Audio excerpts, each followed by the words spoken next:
meron po siyang 7 minuto sa kanyang pahayag. Kaso nilalaman ito ng maraming topic, no? Yung 7 minuto na yun, mga siguro mga limang points doon ang sinabi niya. So lahat po yun sasagutin natin. Kaya naman hindi natin bubuuin pag dire-direkta pagtingin ng video. Dahan-dahanin natin. So atin pong putol-putulin yung video, sagutin natin bawat arguments niya, mga kapatid, para malinawan lahat ng argumento niya. So again, sa gabi po na ito ay atin pong ihahayag, no, ang kamalian ng pastor po na ito na ang water baptism daw ay hindi nakakapagligtas. Dahil sa katotohanan ng ipinapangaral ng Santa Iglesia Katolika, Wala kami marinig. tanggi ng mga protestante sa lugatang aral, Wala kami marinig. Ano bro? Wala kami marinig. Ay, wait lang, sorry. Di pa pala ako nakashare. Mag-share muna ako. Buti pinaalala mo ba dyan do? Wait lang. Advance and then computer audio. Magaling ito. Okay. So again mga kapatid, intro uli.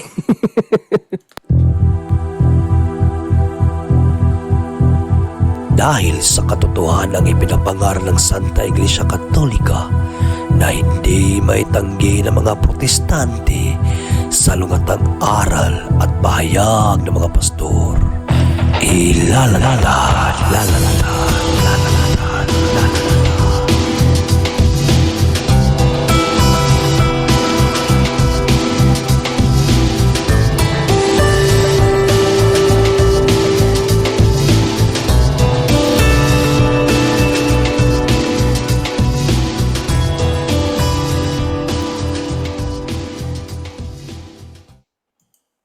Cars back, sauce in hand.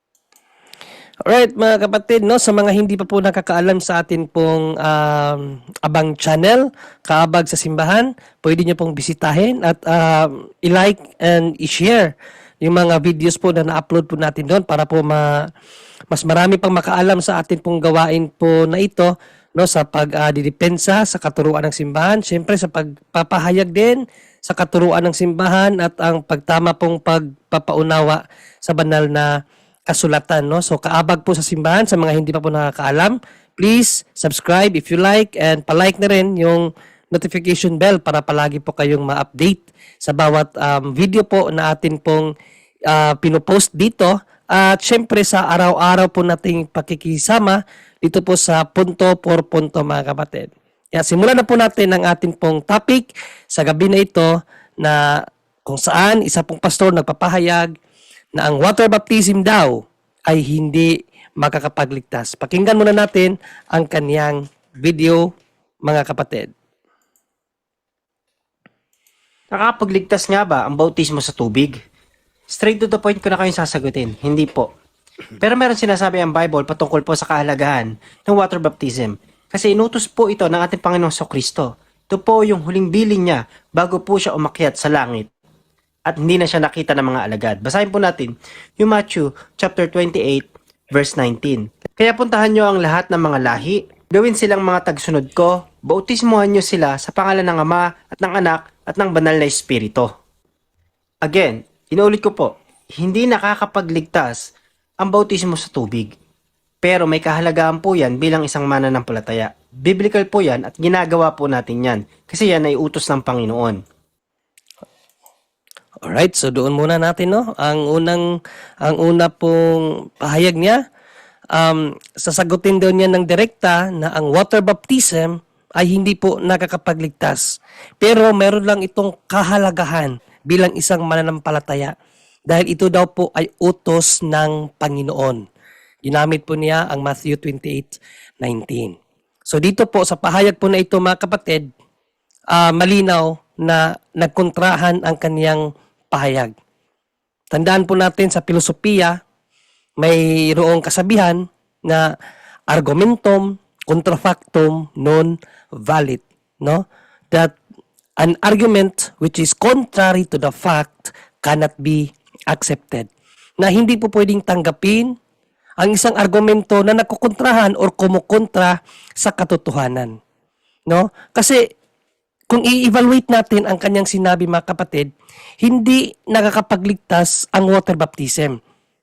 Pero mahalaga ito dahil ito ay utos ng Panginoon. So therefore, dahil ito ay utos ng Panginoon, it lead us to salvation. Kasi mga kapatid, ang wika ng ating Panginoong Jesucristo, kung gusto talaga natin ng kaligtasan, ang buhay na walang hanggan, kinakailangan nating sumunod sa kanyang utos. Basahin muna natin ang pahayag ng ating Panginoong Jesucristo sa Matthew 19:17, mga kapatid. Ito po ang ating mababasa. Sumagot si Jesus, "Bakit mo ako tinatanong kung ano ang mabuti? Iisa lang ang mabuti. Ngunit kung nais mong magkamit ng buhay ng walang hanggan, sundin mo ang mga utos ng Diyos." So, napakalinaw na ang pagsunod po sa utos ng Diyos ay magdadala po ito sa atin sa buhay na walang hanggan. So, kung pinapahayag niya na ginagawa natin ang water baptism dahil utos ito ng Diyos, ibig sabihin, nakakapagligtas po ito. Pero ano ang kanyang unang sinabi? Ang water baptism ay hindi makakapagligtas. Ginagawa lang natin ito dahil mahalaga ito dahil utos ng Panginoon. Argumentum contra factum non valid. Mahalaga ang bautismo dahil utos ito ng Panginoong Diyos dahil ito ay nagdadala sa atin sa kaligtasan. Yun po ang tamang pahayag. No? So, sa unang bungad pa lang ng kaniyang pagpapahayag sa salita ng Diyos ay kontrahan na po at hindi po dapat tanggapin. Pagpatuloy po natin ang kanyang sinasabi sa kanyang ikalawang punto. Pangalawa, hindi po ito ritual na kakapag-alis ng ating kasalanan. Ang akala ng iba, ang water baptism po ay nakakapagtanggal ng ating kasalanan. No. Kahit ilang beses tayo magpalubog sa pastor o sa mga lingkod ng Diyos sa tubig, pero hindi ko humihingi ng tawad, sabi ng Bible, if we confess our sin, He is just and faithful to forgive us. Kung ipapahayag ng ating mga labi, yun po, yung paghingi ng tawad, dun matatanggal yung ating kasalanan. Pero sa water baptism, hindi po ito ang ritual na nakakapagpaalis ng ating kasalanan. Ang nakakapag-alis lang po ng ating kasalanan, walang iba kundi ang Panginoong Jesucristo, hindi ang tubig. Once na inaccept natin ang Panginoong Jesucristo, nanampalataya tayo sa Kanya, at kung tayo ay genuine nagrepent sa ating mga nagawang kasalanan, dun po nalinis ang ating kasalanan. 1 John chapter 1 verse 19. Okay. So sa kanyang second point, mga kapatid, no, kung hindi po tayo maingat sa pakikinig sa sinasabi ng ating katunggali, maaari po talaga tayong maguyo or sa isang preacher, no, sa isang pastor na nagpapahayag. Pero kung pag-aaralan natin ng mabuti ang kanyang pinagsasabi at mayroon tayong kunting kaalaman sa isang mga fallacious na statement, ay isa pong fallacy statement po ang kanyang sinasabi, mga kapatid. Sinasabi na false dilemma fallacy or itong false dichotomy, no? Na para bang pinapipili kanya sa dalawang totoong bagay na isa lang ang dapat mong piliin diyan. So false dilemma fallacy po 'yan or false dichotomy, no? Na dahil ang confession ay nag-aalis sa atin sa kasalanan, so hindi na pwede ang water baptism. Wrong. Mali po 'yun, mga kapatid. False dichotomy po 'yun. No, or fallacy of false dilemma. Dahil parehas po 'yan utos ng ating Panginoong Diyos. Kaya bakit isa lang ang pipiliin mo? Di ba? Hindi porket nakakapaglinis ang confession ay binyag ng pagbibinyag sa tubig ay hindi nakakapaglinis. Mali po yun. Nagpapatunay lang yun na hindi natin naunawaan ang kabuuan ng Bible. At isa pa, ano ang sinabi niya? Hindi raw ito tanda na ikaw ay napaanib na sa samahan. Ito yung mga sinabi niya, no? Tapos, kahit pa daw ilang ulit kang bautismuhan, hindi raw yun nagpapatunay na nasali ka na sa isang samahan at hindi rin daw ito nagpapalinis sa iyong kasalanan. Dahil ang nagpapalinis daw sa iyong kasalanan, ang pagtanggap natin kay Kristo at ang ating pag-confess sa ating mga kasalanan. So, itatama po natin ang mga pahayag na ito. Unahin natin yung pagsabi niya na hindi ito nakakapagtanggal ng kasalanan. Di ko lang alam kung talaga bang nagbabasa ng Biblia itong ating kapatid na pastor na ito, no? Kung bakit di niya nababasa yung mga nababasa natin sa Bible na very literal, very explicit, pero bakit di nila nababasa? No? Patuloy nilang sinasabi na ang tubig ay hindi nakakapagligtas, ang tubig ng bautismo ay hindi nakakapaglinis ng katawan. Gayong yun naman ay sinabi sa Bible. Yun po ang nakakapagtaka.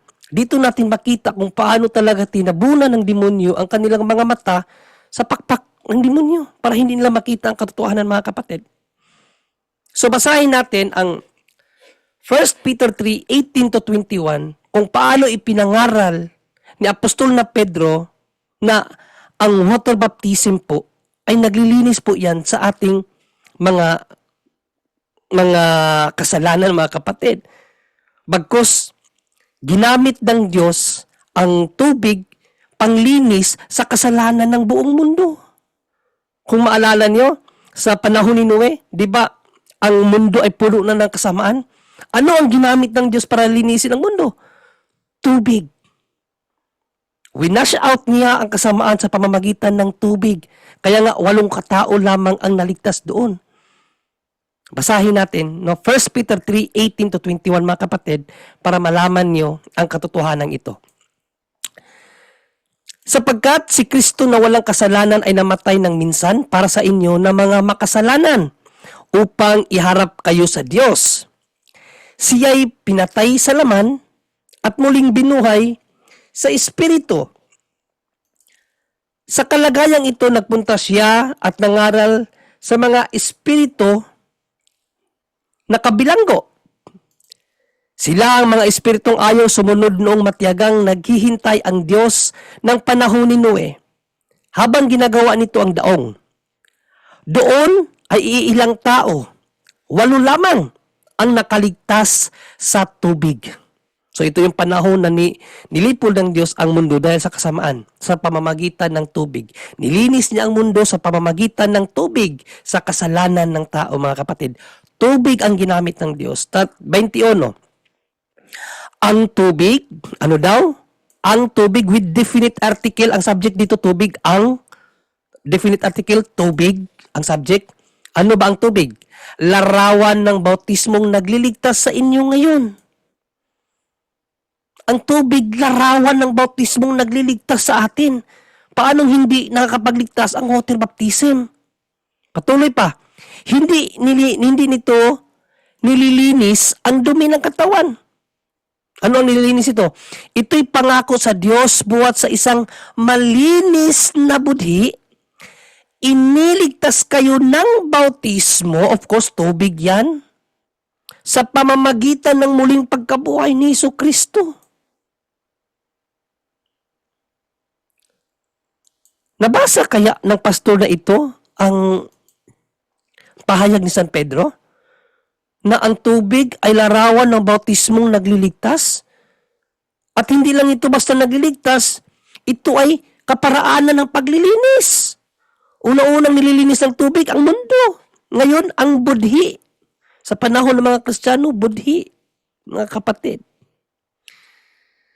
No, kaya nga nakakapagtaka Nakakapagtaka. Bakit kaya hindi nila mabasa yung mga explicit na pahayag ng mga tinawag ng Diyos para magpahayag sa kanyang salita, ang mga apostoles. Nakakapagtaka, hindi ho ba? Kasi mababasa naman dyan, bakit hindi nila ipinapangaral ano yung nakasulat?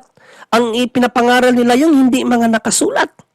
Tulad na lamang nung sinabi niya, ang water baptism ay hindi nakakapagligtas. So, sana naunawaan nyo, no? Na nakita nyo yung pagtatama natin sa isang napakalaking mali na pahayag na para bang pinagkontra ang dalawang katotohanan na utos ng Diyos, isa lang dapat piliin. False dichotomy. No? Fallacy of false dilemma po yan, mga kapatid. Okay, so pakinggan natin ang sunod niya na points, no? Kung nakakapuntos ba talaga siya sa pagpapangaral sa sasalita ng Diyos, mga kapatid. Ang bautismo sa tubig ay hindi isang hakbang na magiging kasapi ka sa isang reliyon. Oo, Isa pa yan, no? Ang water baptism daw ay hindi daw ito hakbang na ikaw ay mapaanib sa relihiyon na itinatag ng ating Panginoong Jesucristo. Tandaan niyo po yan, no? Hindi ito hakbang na ito ay makapagpapasok sa iyo sa kaharian ng Diyos. Sagutin din natin yan, pero tapusin muna natin ang kabuuan ng kaniyang pagpapahayag patungkol dito. marami ka sigurong nakikita at naririnig at nalaman ng ibang relihiyon at sekta. Kapag nabautismuhan sila, sila po ay lihitimong kasapi at miyembro na ng kanilang relihiyon. Pero, what the Bible tells us about water baptism, hindi po yun ang kahalagahan ng water baptism. Hindi ito nagsasabi na kapag nakapag-baptize ka na sa water, hindi ka na pwedeng umalis sa relihiyon yan. O kaya naman, diyan ka na forever. No. Hindi po yan ang sinasabi ng Bible pagdating sa water baptism. Basahin po natin yung Romans chapter 6, verse 4. Kaya noong binautismuhan tayo, namatay tayo, at inilibing na kasama niya kung paanong binuhay muli si Kristo sa pamamagitan ng dakilang kapangyarihan ng Ama, tayo rin ay mamuhay sa bagong buhay. So malinaw po ang sinabi ng Roma. Nagpapahayag ng pakikiisa natin sa muling pagkabuhay ng Panginoong Hesukristo. Ayan, so gumamit siya ng Romans 4:6, no? Para po Romans 6:4 para itindig ang kaniyang arguments na yung pong binyag ay hindi daw nagpapatunay na ikaw ay mapaanib sa isang relihiyon or sa relihiyon ng ating Panginoong Hesukristo. Again, mga kapatid, isa na naman po itong fallacy, no? Yung tinatawag na informal fallacy. Ano ho ba ang ibig sabihin ng informal fallacy? Quoting text out of context. Yan po ang informal fallacy, mga kapatid. Ginamit niya ang Romans 6:4 sa isang pahayag na hindi naman sinabi mismo doon sa Romans 6:4. Ano ang premise niya? Ang bautismo sa tubig ay hindi nangangahulugan na mapapaanib ka na sa isang relihiyon. And then binasa niya ang Romans 6:4. Basahin nga natin ang Romans 6:4 kung may nabanggit ba doon na ang water baptism ay hindi makakapasok sa iyo sa isang relihiyon. Basahin natin Romans 6:4, no? Kung tama ba ang kaniyang paggamit sa nasabing talata, mga kapatid. Sa makatuwid, tayo'y namatay at nailibing na kasama niya sa pamamagitan ng bautismo, upang kung paanong binuhay muli si Kristo sa pamamagitan ng dakilang kapangyarihan ng Ama, tayo rin ay magkaroon ng panibagong buhay. I don't know kung ano ang point niya dito, hindi naman sinabi na ang bautismo ay hindi makakapagpapasok sa iyo sa kaharian o sa relihiyon ng ating Panginoong Hesukristo. Wala pong sinabi doon. Kaya nga po, fallacy of informal or informal fallacy po ang tawag doon, mga kapatid.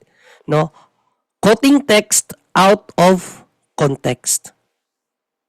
Well, sagutin natin ang issue po na nire-raise ng ating pong kaibayo sa pananampalataya ng isang pastor. No? Ang water baptism ba or ang bautismo ba hindi ba nakakapagpapasok sa iyo sa relihiyon na itinatag nating Panginoong Jesucristo? No, hindi po mga kapatid. No? Una, para maunawaan natin ang konteksto ng pagpasok sa kaharian ng Diyos, balikan natin ang Israel. No? Lalo na po sa theology, mayroon pong pag-aaral about typology study. No, yung type of pangyayari.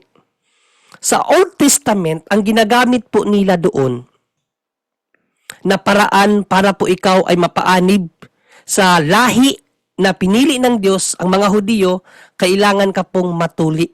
No, ang lahat ng mga lalaki, tutuliin po yan para po mapaanib sa lahi na pinili ng Diyos o yung tinatawag nating bayan ng Diyos, ang mga Israel.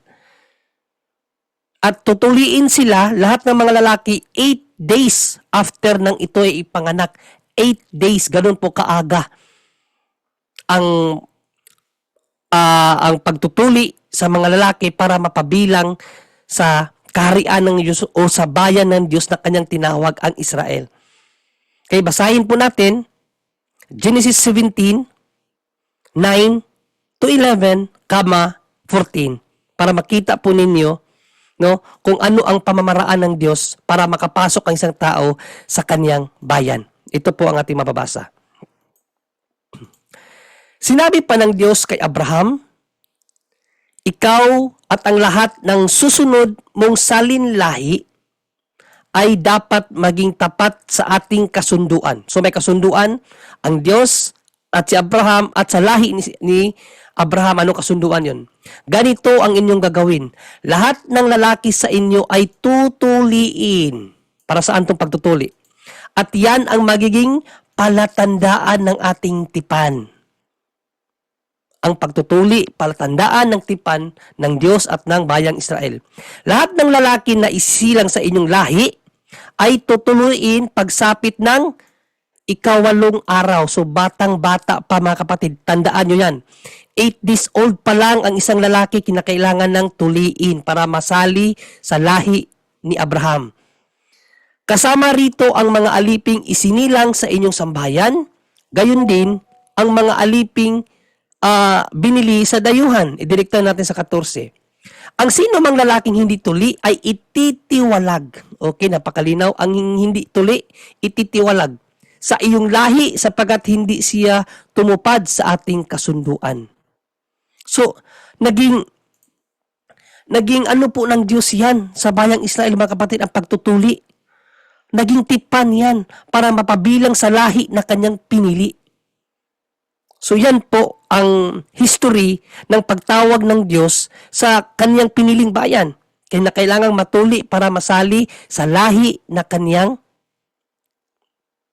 tinawag. Ngayon, dahil nasa Christ era na tayo, binago po ang pamamaraan na yan. No, kaya nga typology.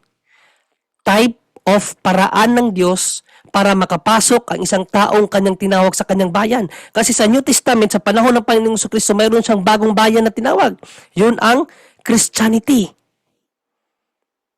So ano ang naging paraan ng Diyos para makapasok ang isang tao sa bayan na iyan na kanyang tinawag? Pagtutuli pa rin ba? Hindi na po. Pinalitan po yan ng baptism.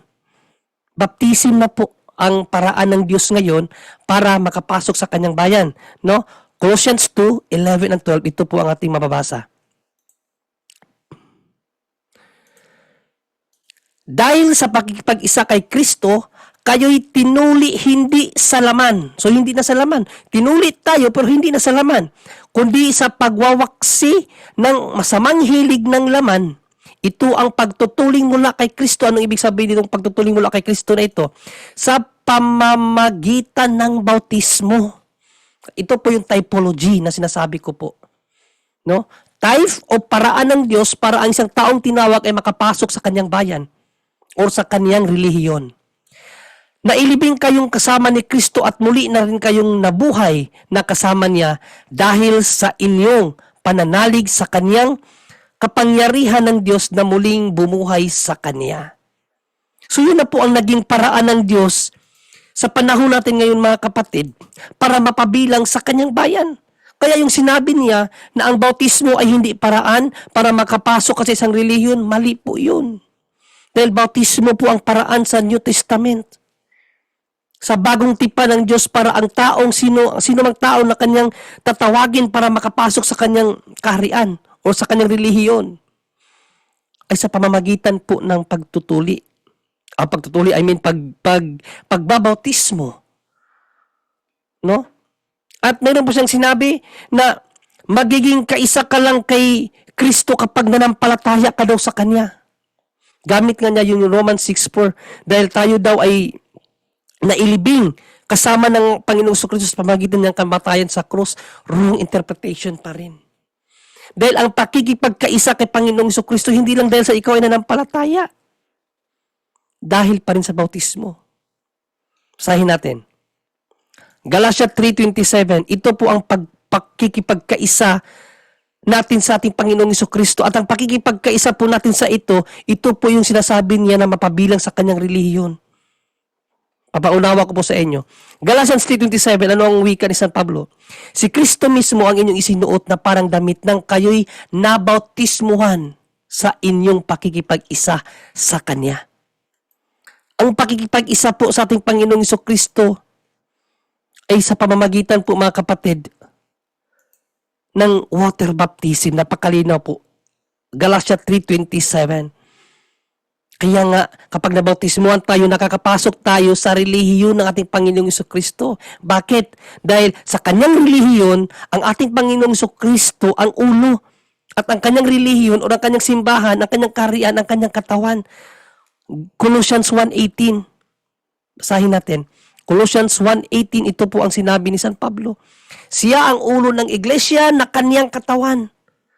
So si Panginoong Kristo ang ulo ng kanyang iglesia ng kanyang katawan. Kaya nga, kapag nabautismuhan ka, nakakapasok ka ngayon sa kanyang iglesia, sa kanyang relihiyon. At nakikipag-isa na tayo sa kanya kasi nga tayo na ngayon ang katawan ng ating Panginoong Kristo. Tawag nga niyan, body of Christ.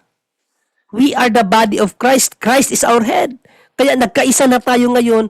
God and humanity, nagkaisa na sa pamamagitan po ng bautismo. So yan po ang hindi naunawaan ng ating kapatid na pastor na nagpapaliwanag.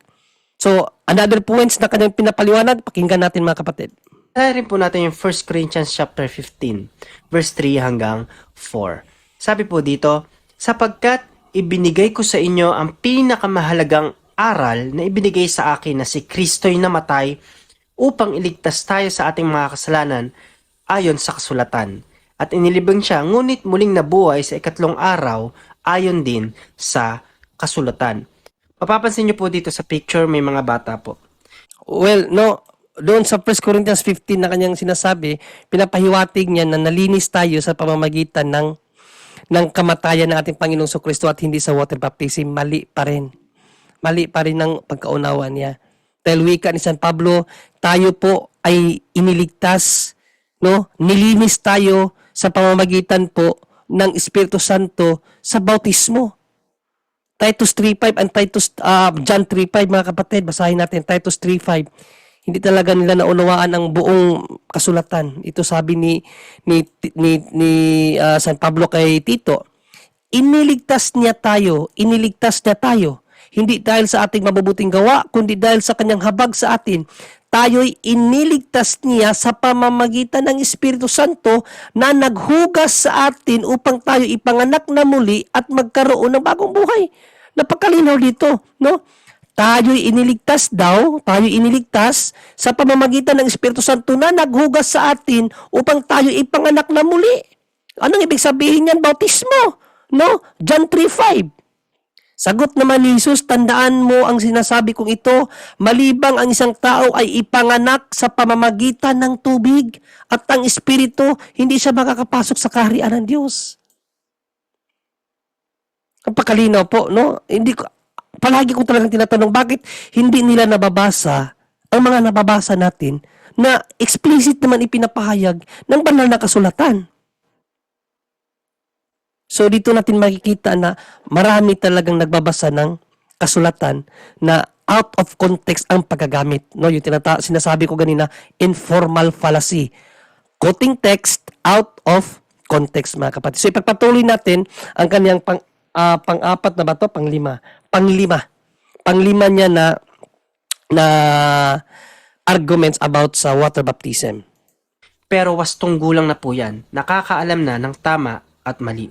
Kasi hindi po binabautismuhan ang baby or yung mga bagong silang pa lang po. Namulat po tayo sa pagbabautismo sa mga baby dahil yun ay naging kaugalian o relihiyon. Pero hindi po yan yung sinabi ng Bible. Sa Bible po, wala kayong makikita na binautismuhan na bata. Dinedicate po. Si Jesus Christ, dinedicate. Nung siya po ay baby pa lang. Si Samuel, dinedicate po siya. Nung siya po ay baby pa lang. Pero sila ay binautismuhan katulad ng Panginoong Kristo nung siya ay nasa wastong gulang na. The word na bautismo, ang ibig sabihin po niya. So doon muna, no? Bigyan din natin yun ng linaw na wala daw binautismuhan sa banal na kasulatan na mga bata. No, wala daw binautismuhan. Kaya nagpakita nga siya ng mga ng picture na mga malalaki na yung binautismuhan. Another fallacy statement po yun, mga kapatid. Fallacy of silence. No? Fallacy of silence po yun. Di porkit di sinabi ay hindi na totoo. Hindi na nangyari. No? Hindi po yun tamang argumento. Fallacy of silence tawag doon, no? At fallacy of non sequitur, it does not follow. Kasi kung gagamitin kong argumentong iyan, wala rin siyang mababasa na hindi binautismuhan ang mga bata sa Biblia. Walang ganun na pahayag. No? Tawag po dyan again, fallacy of silence. Mga kapatid, sa pagbabasa ng banal na kasulatan o sa pag-aaral, mayroon pong dalawang paraan ang dapat nating gamitin. Explicit and implicit. Yung explicit, yun yung mga binabasa natin na talagang hayag na sinabi. Tulad nun, sinabi ni Apostol na Pedro na ang tubig ay larawan ng bautismo na nagliligtas. Explicit po yun. Pero baliktad sa kanya. Sa kanya, ang tubig ay hindi ang bautismo sa tubig ay hindi nakakapagligtas. So, baliktad ang sa kanya, yung literal na nababasa natin, hindi niya nababasa. So yan po ang isa, no, explicit way, yun talagang nabasa, yun ang dapat nating sundin. At meron pang pangalawa, ang implicit way. Yung naunawaan natin ang sinasabi. Hindi sa litra, kundi sa kanyang pagpapahiwatig, no? Matthew 24:15, sabi ni Panginoong Kristo, ayon sa sulat ni Propeta Daniel, ang nagbabasa ay umunawa. Hindi po basa lang na walang unawa. Hindi po yung biblical principle. Ngayon, puntahan natin ang kanyang argumento na dahil daw walang nababasa na ang bata ay bininyagan, walang nangyaring pagbibinyag ng mga bata sa Bible, no? Fallacy of silence po 'yan. Pero patutunayan natin na maaaring nagkaroon ng pagbibinyag sa mga bata, hindi lang sa malalaki, mga kapatid. No, unahin natin itong Colossians Matthew 28:19, no? Matthew 28:19. Kasi ang kaniyang ginamit na larawan kanina ay ang picture sa mga malalaki, no? Well, tama po 'yun, walang problema doon. Pero hindi po doon lang. No, actually, unahin na lang natin yung talata na para sa mga malalaki talaga. Mark 16:15-16 talaga po yan, no? Ito po kasi ang sinabi ng ating Panginoong Kristo. At sinabi ni Jesus sa kanila, humayo kayo sa buong mundo at ipangaral ang magandang balita sa lahat ng tao. Ang sino mang sumampalataya at mabautismuhan ay maliligtas. So dito po, ang talata po na ito, tumutukoy po sa mga malalaki, adult baptism.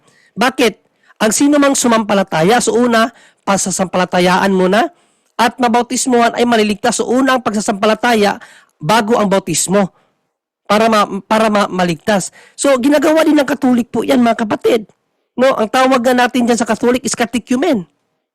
No, yung mga gustong magkatoliko, kinakatikais po yun bago bautismuhan. Kinakailangan tanggapin mo na niya lang pananampalataya ng Catholic faith bago sila bautismuhan. Ang tawag po doon catechumen. Yun po ang talata sa mga malalaki. 16, 15, 16. Papanampalatayanin muna bago bautismuhan. However, meron din pong para sa mga bata.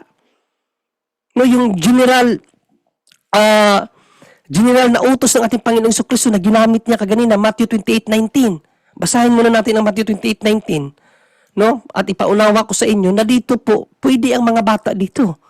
Basahin natin. 28:19 hanggang 20. Kaya't humayo kayo, gawin ninyong alagad ko ang mga tao. Tandaan ninyo ano ang subject dito? Ang mga tao. Ang subject, mga tao. Kasali ang bata dyan kasi ang bata, tao po yan. Tao ang bata, no? Napakahiya mo, napakawalang hiya mo naman pag sinabi mo ang iyong anak ay hindi tao. No? Sa mga bansa. At anong gagawin sa lahat ng mga tao? Bautismuhan ninyo. No, bautismuhan niyo sila sa pangalan ng Ama, Anak at Espiritu Santo. So dito po sa talatang ito, nauna ang bautismo. No? Sa lahat ng mga tao, pinauna ng Panginoong Jesucristo ang bautismo. So dapat bautismuhan. No, bautismuhan. Ano ang sumunod? Turuan ninyo silang sumunod sa lahat ng iniutos ko. Pangalawa ang pagtuturo. Okay?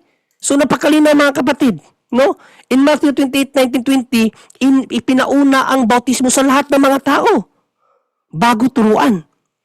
So, implied po yan sa mga bata din. Kasi ang mga bata, tao po yan. So, bautismuhan mo ng mga bata bago turuan.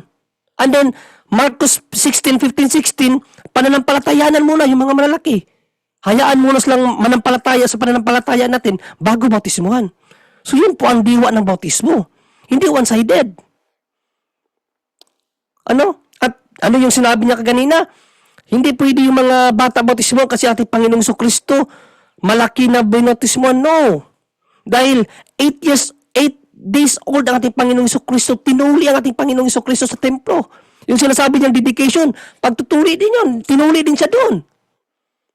Di ba ang pagtutuli, binasa natin, yun ang paraan ng Diyos sa Old Testament para makasali ka sa kanyang kaharian. Kaya, tinuli ang ating Panginoong Jesucristo para makasali siya sa kaharian ng Diyos na pinangahawakan ng Israel noong unang panahon. So, kung tinuli ang ating Panginoong Jesucristo 8 years old, isa panahon ng mga Kristiyano, pinalitan ng bautismo, so dapat ang bata 8 years old pa lang, kinakailangan matuli din. Matuli, mabinyagan din kasi ang pagtutuli, pinalitan ng pagbubinyag. Colossians 2:11 and 12, mga kapatid. So yun ang hindi naunawaan ng ating pong pastor na pinapakinggan ngayon. Ngayon, isa pang patunay na posible ang mga bata bininyagan sa New Testament dahil sa pagpangaral ng mga apostol at sa kanilang mga gawa. Nagbautismo sila, hindi lang ng iisang tao, hindi lang ng individual, kundi pamilya. No, kapag sinabing pamilya, mga kapatid, pamilya, posible namang walang bata kasi ang pamilya hindi naman natatawag na pamilya kung walang bata. O sabihin natin, paano kung malalaki na? Posible din yun. Pero imposible ba na sa isang pamilya walang bata? Di ba? Possible din na sa isang pamilya may bata yan. O basahin natin ang Ephesians 2:19. Ano ang pahayag ni San Pablo sa taga-Efeso?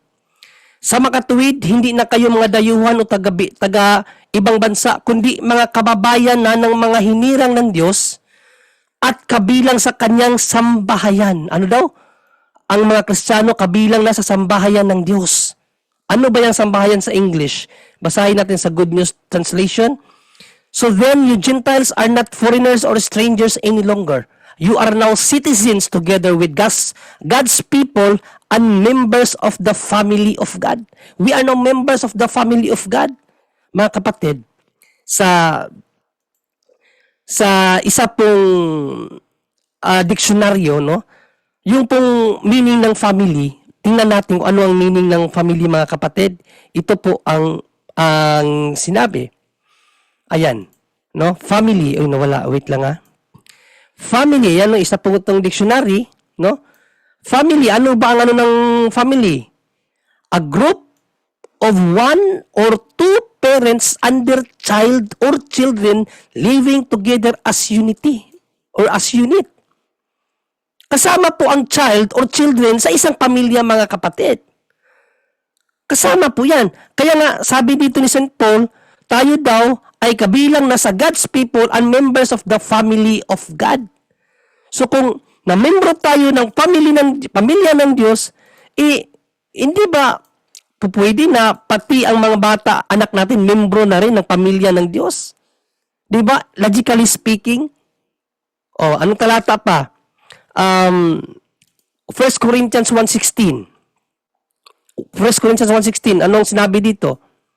Ako nga rin pala ang nagbautismo sa sambahayan ni Estefanas. Sambahayan ni Estefanas, binautismuhan ni San Pablo. Basahin natin sa English, ano ba yung sambahayan na yan? Good News Translation, family pa rin.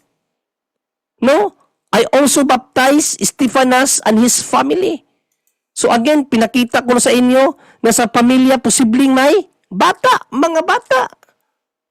Di ba ito yung sinasabi ko na implicit way of understanding the Bible, mga kapatid? No? And then, Gawa 16:14 pa, isa pang talata, Gawa 16:14. Kabilang sa mga nakikinig ang isang sumasamba sa Diyos na nagngangalang Lydia, no? Si Lydia, na taga Tiatira, siya ay isang negosyante na nagtitinda ng mamahaling telang kulay ube. Binuksan ng Panginoon ang kanyang isip upang kanyang pakinggan ang ipinapangaral ni Pablo. Nagpabautismo siya at ang kanyang buong pamilya na naman. Buong pamilya ni Lydia nagpabautismo. Kapag sinabing pamilya, mayroon niyang bata.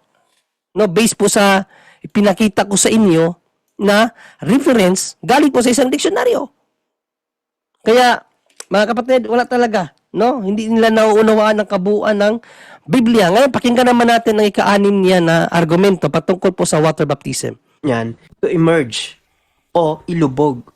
Kailangan po mailubog yung buong katawan. Yan po yung biblical. Yan po ang ibig sabihin ng bautismo o baptizo sa Greek word. Ayan, isa pa ito, no, dapat bigyan din natin to ng kasagutan, no, na kapag bautismo daw, dapat daw ilubog, no? Kaya nga daw hindi pwede ang bata, kasi ang bata hindi pwede ilubog kasi daw ano daw itong bata malulunod, no? Pakinggan natin, ha. Sa English naman is to emerge. Sa Tagalog, itubog o ilubog. Kaya hindi po dampi. Amen po. At hindi rin wisik, kundi ilubog. Kaya ang bata, hindi nilulubog kasi kung sanggol pa lang, hindi pa po niya kayang magpigil ng hininga sa ilalim ng tubig.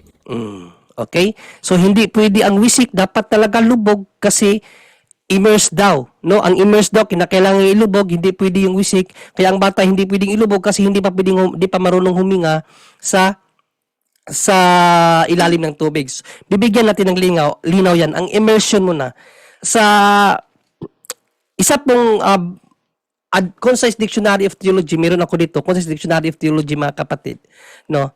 Tiningnan ko kung ano talaga ang kahulugan ng salitang baptism. So, sa immersion siya focus, no? Actually, ang baptism tatlong forma po, may aspersion, no? Ang aspersion po, ito po ay ang sprinkling, no, yung sinasabing wisik. Sabi niya, hindi raw pwede ang wisik, no, pero sa theology po, mayroon pong wisik sa bautismo, no, and then immersion, ang isa submersion, yung talagang ilulubog. Pero dito tayo sa immersion na inaano niya, kasi sa kanyang immersion, ilulubog lang ang kaniyang definition sa immersion. Hindi po, dahil sa theology, ang immersion, dalawa po ang kahulugan. Basahin natin. A way of baptizing, once popular but now found only among East and West Syrians, which consist in pouring water 3 times on candidates when they are already in the water or are going down into it. So, dalawang pamamaraan pala ang immersion. No? Either nasa tubig ka na, pero hindi ka na nalubog, pwede ka nang bautismuhan doon, nasa tubig ka na, or iano ka talaga sa ilalim ng tubig, going down into it. So yan po ang kahulugan ng immersion. No? Ang immersion hindi po basta ka nalang ilubog. No. Kahit pa nasa tubig ka, kahit taga-tuhod lang yung tubig, immersion pa rin yan. Kahit hindi ka na ilulubog. Kahit pa nasa paanan mo lang yung tubig, immersion pa rin yan. As long as nasa tubig ka na raw, immersion pa rin at pwede ka ng bautismuhan 3 times ng tubig na igaganon. According po sa binasa nating theological dictionary na aklat. So yun po ang hindi naunawaan ng ating kapatid. No? Hindi daw pwede ang wisik. Sure ba siya na hindi pwede ang wisik? Wala ba niyang talata sa Bible? O basahin natin. Kung wala bang wisik na pagbibinyag sa Bible? Hebrews 10:22 mga kapatid. Basahin natin. Hebrews 10:22. Tayo'y magsilapit na may tapat na puso sa lubos na pananampalataya na ang ating mga puso na winisikan mula sa isang masamang budhi at mahugasan ang ating katawan ng dalisay na tubig. O may pagwiwisik naman pala eh. Kahit wisik lang, nahugasan pa rin sa dalisay na tubig ng ating katawan, wisik lang ang ginamit. O sa English niyan, KJV. Ano ba yung KJV? Sprinkling. Let us draw near with a true heart in full assurance of faith, having our hearts sprinkled from an evil conscience and our bodies washed with pure water. Wash, past tense pang ginamit. Sprinkled from an evil conscience and our bodies washed with pure water. Mayroon eh. May pagwiwisik na ng tubig para malinisan tayo sa ating maitim na budhi. Pero baka sabihin nila, sinabi bang bautismo doon? Sinabi lang naman doon wiwisik ka ng tubig, hindi naman sinabing bautismo. O basahin natin ang wika ng mga scholar. Ano ba ang ibig sabihin ng 10:22? Hindi ba yun pumapatungkol sa bautismo? Basahin natin. Ayan. Ito, Hebrews 10:22. Ito po ang ano ng scholar, no? Sprinkled from an evil conscience that is freed by means of the sprinkling from a conscience defiled by guilt. In the last words, there is a clear allusion of baptism. Clear allusion of baptism. Malinaw na tumutungkol yan sa bautismo. Yan po ang sabi ng scholar na atin pong tiningnan mga kapatid. No? Klaro yun na pumapatungkol sa baptismo ang Hebrews 10:22. Kaya nga may sprinkled pa rin.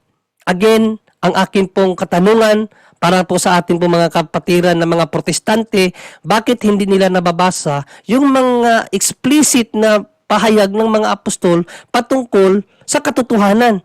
Specifically sa bautismo, kasi bautismo ang topic natin ngayon, water baptism.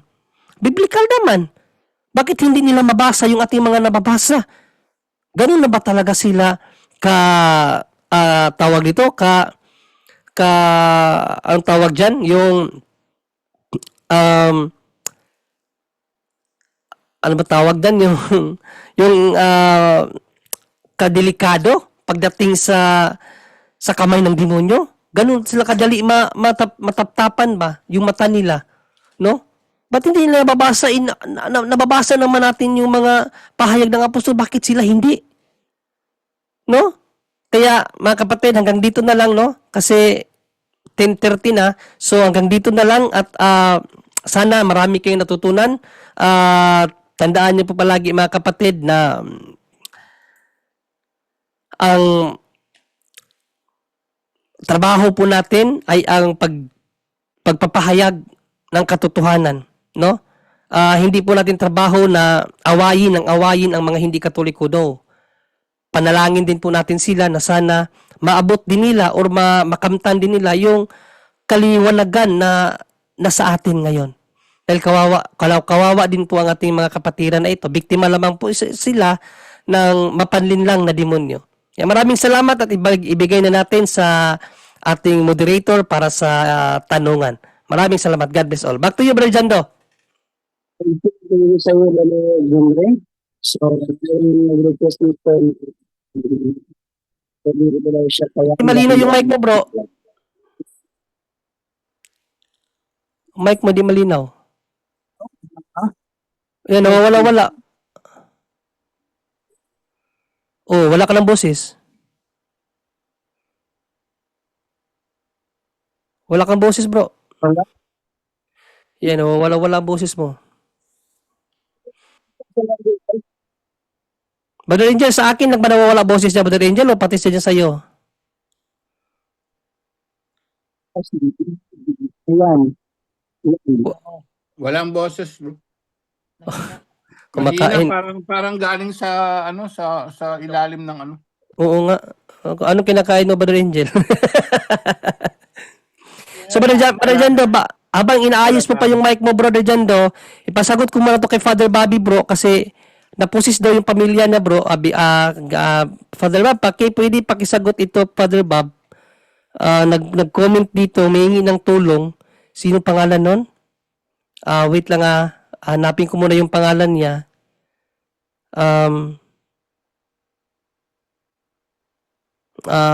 Sa ano ba pangalan nun? Yan. Sana ayan, okay na. Sige, salita ka pa ba dyan habang hinahanap ko yung tanong dito. Ano? Yan ba? Nawawala-wala talaga, bro. Ba't ganyan ang ano mo?